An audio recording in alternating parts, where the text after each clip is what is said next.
Saya punya pasien, saya mau cerita dulu. Pasien saya ini kebenaran kepala pas pampres, bukan periode yang sekarang. Saya cerita, saya nggak sebut-sebutin nama. Kepala pas pampres beberapa periode yang lalu. Datang ke saya, dok, saya ini sakit darah tinggi dok. Tensi saya normal sekarang, tapi saya harus minum obat seumur hidup dok. Obatnya kaptopril. Saya bosan minum obat ini. Bisa nggak dok saya nggak minum obat ini? Saya pada waktu itu terkenal sebagai terkun, Mbak, dokter plus dukun itu ya. Jadi datang ke saya pengen nggak pakai obat.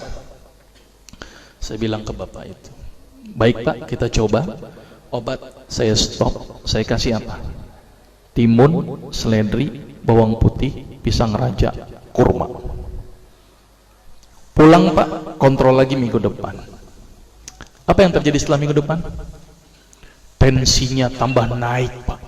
Dokter gimana sih dok? Bukannya stabil kok malah naik. Kenapa ini dok? Wah, saya ngeliat tampangnya udah serem banget itu kan. Yaudah deh pak, saya coba lagi, dosis saya naikkan pak. Timun dinaikkan, bawang putih dinaikkan, pisang raja dinaikkan, kurma dinaikkan. Orang bilang belenger nih orang gitu ya. Kontrol lagi pak minggu depan. Apa yang terjadi pak?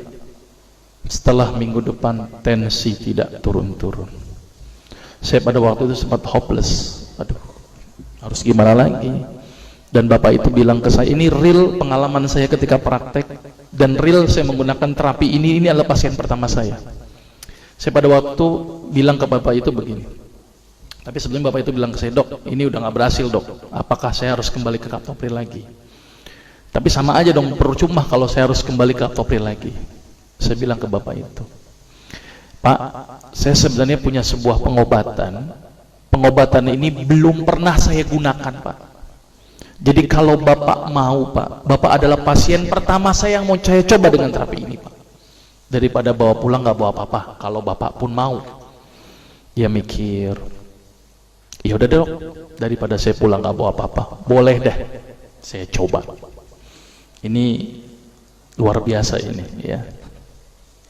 Akhirnya saya bilang kepada bapak itu, baik pak, saya coba terapi ini. Kalau 2 minggu tidak ada perubahan, bapak nggak usah ketemu saya lagi.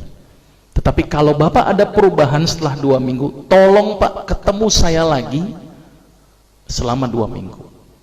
Tapi kalau tidak ada perubahan pak, bapak nggak usah ketemu saya lagi, berarti saya gagal. Dia mikir berapa saat. Baik dok, apa terapinya? Sederhana pak pada waktu itu. Saya suruh apa bapak itu? Siap dok, apa yang dokter lakukan? Saya bilang ke bapak itu, pak, tolong bapak senyum sehari 20 kali pak. Dan setiap kali senyum selama 20 detik.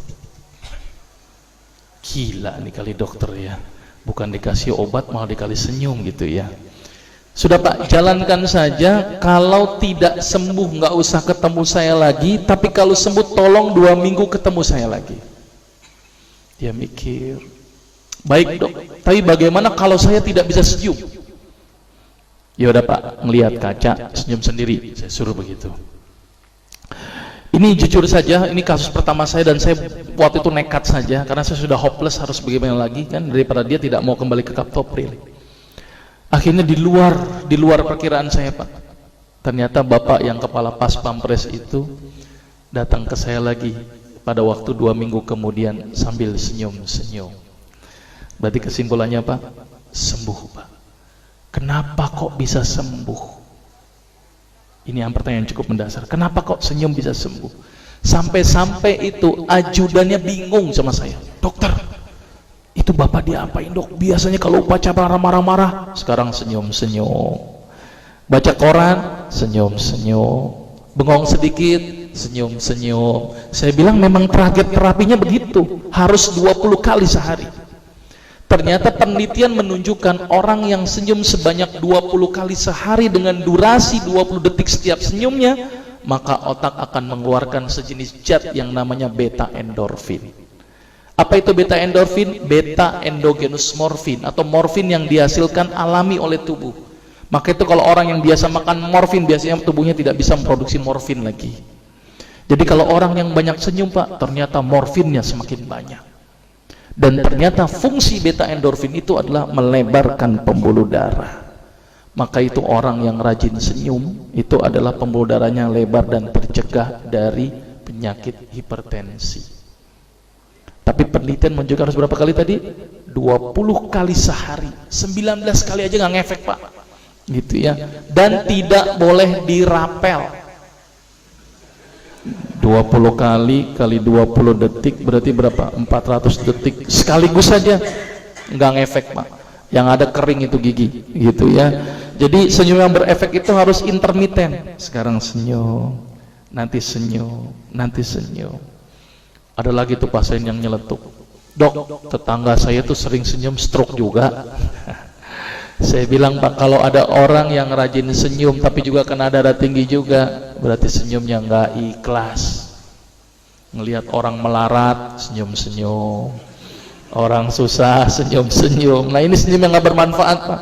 Jadi senyum yang berefek itu adalah senyum yang dihasilkan dari hati yang datangnya ikhlas karena Allah Pak, bukan karena siapapun. Ya, jadi mulai sekarang harus berapa kali tadi? 20 kali penelitiannya, karena senyum 20 kali akan mengeluarkan sejenis zat di dalam tubuh yang fungsinya melebarkan pembuluh darah. Maka itu orang-orang yang sakit darah tinggi, protap pertama saya apa? Senyum. Orang yang sakit jantung, senyum. Orang yang sakit stroke, senyum dulu. Kalau dia nggak bisa senyum Pak, berarti gagal pengobatannya. Itu pertama, tapi harus 20 kali. Itu contoh pasien pertama. Contoh pasien kedua, saya punya pasien kebenaran nenek-nenek, tapi bukan ini nenek-neneknya ya, ini cuman gambaran. Ini ternyata nenek-nenek tuh kayak begini gitu ya. Nenek-nenek setiap hari makan dul kolak, stres dia. Datang ke saya, dok gimana supaya nggak berhenti dari dul kolak. Pada waktu itu cuma saya suruh apa, nek tolong stop dul kolak, tolong nek senyum di pagi hari ketika nenek melek, langsunglah senyum, saya suruh. Cuman ini aja dok, iya melek, ketika melek pertama kali senyum langsung. Nenek itu mikir, udah jalin aja nek, pokoknya minggu depan kontrol sama saya, stop dul kolaknya. Apa yang terjadi setelah 1 minggu? Dan itu sudah saya buktikan. Ternyata nenek itu balik ke saya lagi, iya ya dok ya, kok saya senyum di pagi hari, kok ternyata buang air besar saya langsung lancar. Kenapa ya doknya? Ternyata Pak, penelitian menunjukkan ibu-ibu atau wanita di pagi hari rata-rata ini sulit sekali tersenyum. Betul nggak sih Bu? Bu, betul nggak nih ibu-ibu nih? Betul nggak sih Pak ya? Ternyata ibu-ibu di pagi hari itu susah sekali tersenyum. Wallah alam, karena kenapa? Stres duluan kali ya.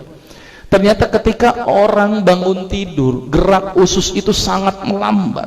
Maka itu dirangsang itu usus dengan cara apa? Dengan meningkatkan tekanan di dalam perut.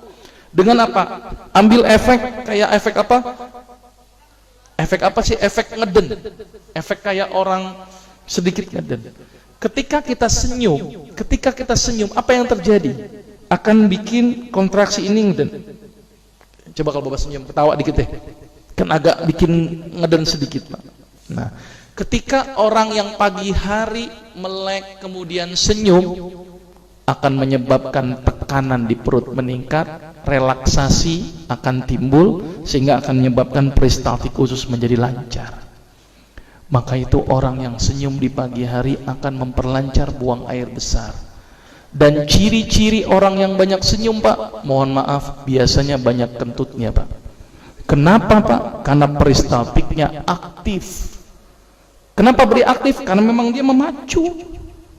Maka itu kalau sekarang nanti ini ada yang senyum gitu ya, ternyata ada buang gas gitu ya, itu berarti sehat, alhamdulillah ya.